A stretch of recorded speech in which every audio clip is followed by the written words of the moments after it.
अगर आप भी लेना चाहते हैं देश दुनिया की तमाम जानकारी तो आज ही सब्सक्राइब करें हमारे चैनल को। साथ ही नीचे दिए बेल आइकन को जरूर दबाएं ताकि हर अपडेट आप तक पहुंच सके। नमस्कार, मैं अर्चना द्विवेदी प्रभा साक्षी के शंखध्वनि कार्यक्रम में आप सभी का स्वागत करती हूं।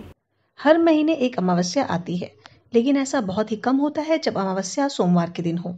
सोमवार के दिन पड़ने वाली अमावस्या को सोमवती अमावस्या कहते हैं। ये वर्ष में लगभग 1 अथवा 2 बार ही पड़ती है। ये स्नान दान के लिए शुभ और सर्वश्रेष्ठ मानी जाती है। इस अमावस्या का हिंदू धर्म में विशेष महत्व होता है। पुराणों में कहा गया है कि सोमवार को अमावस्या बड़े भाग्य से ही पड़ती है। इस दिन को नदियों, तीर्थों में स्नान, गोदान, अन्नदान, ब्राह्मण भोजन, वस्त्र आदि दान देने के लिए विशेष माना जाता है। सोमवार चंद्रमा का दिन है। इस दिन अमावस्या को सूर्य तथा चंद्र एक सीध में स्थित रहते हैं, इसलिए ये पर्व विशेष पुण्य देने वाला होता है। इस दिन मौन व्रत रहने से सहस्त्र गोदान का फल मिलता है। विवाहित स्त्रियों द्वारा इस दिन अपने पतियों के दीर्घायु कामना के लिए व्रत का विधान है।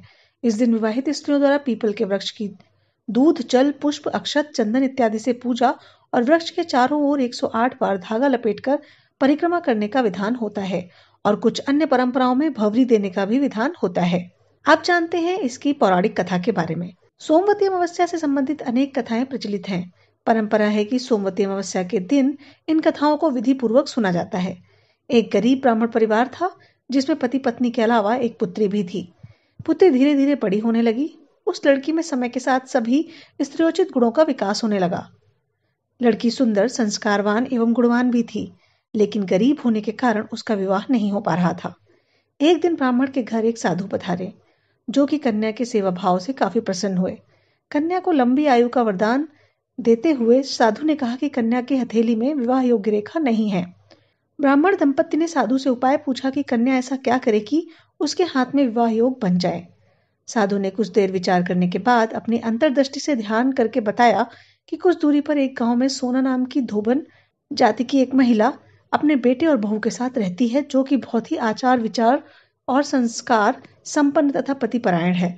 यदि यह कन्या उसकी सेवा करे और वह महिला इसकी शादी में अपने मांग का सिंदूर लगा दे, जिसके बाद इस कन्या का विवाह हो, तो इस कन्या का वैधव्य योग मिट सकता है। साधु ने यह भी बताया कि वो महिला कहीं आती जाती नहीं है। ये बात सुनकर ब्राह्मणी ने अपनी बेटी से धोबन की सेवा करने की बात कही। कन्या तड़के ही उठकर सोना धोबिन के घर जाकर साफ सफाई और अन्य सारे काम करके वापस आ जाती। सोना धोबिन अपनी बहू से पूछती कि तुम तो तड़के ही उठकर सारे काम कर लेती हो और पता भी नहीं चलता। बहू ने कहा कि माँ जी, मैंने तो सोचा कि आप ही सुबह उठकर सारे काम खुद ही खत्म कर लेती हैं, मैं तो देर से उठती हूँ। इस पर दोनों सास बहू निगरानी करने लगी कि कौन है जो तड़के ही घर का सारा काम करके चला जाता है। कई दिनों के बाद धोबिन ने देखा कि एक कन्या मुंह अंधेरे घर में आती है और सारे काम करने के बाद चली जाती है। जब वह जाने लगी तो सोना धोबन उसके पैर पर गिर पड़ी। पूछने लगी कि आप कौन हैं और इस तरह छुप कर मेरे घर की चाकरी क्यों करती हैं। तब कन्या ने साधु द्वारा कही गई सारी बात बताई। सोना धोबिन पतिपरायण थी, उसमें तेज था। वो तैयार हो गई। सोना धोबिन के पति थोड़े अस्वस्थ थे। उसने अपनी बहू से अपने लौट आने तक घर पर रहने को कहा। सोना धोबिन ने जैसे ही अपनी मांग का सिंदूर कन्या की मांग में लगाया, उसका पति मर गया। उसे इस बात का पता चल गया। वह घर से निराजल ही चली गई, ये सोचकर कि रास्ते में कहीं पीपल का पेड़ मिलेगा तो उसे भंवरी देकर और उसकी परिक्रमा करके ही जल ग्रहण करेगी। उस दिन सोमवती अमावस्या थी। ब्राह्मण के घर मिले पूरे पकवान की जगह उसने ईंट के टुकड़ों से 108 बार भंवरी देकर 108 बार पीपल के पेड़ की परिक्रमा की और उसके बाद जल ग्रहण किया। ऐसा करते ही उसके पति के मुर्दा शरीर में कंपन होने लगा। उम्मीद है आपको इस सोमवती अमावस्या की महत्ता का पता चल गया होगा। अगले सप्ताह किसी नई जानकारी के साथ फिर से मुलाकात होगी। तब तक के लिए धन्यवाद।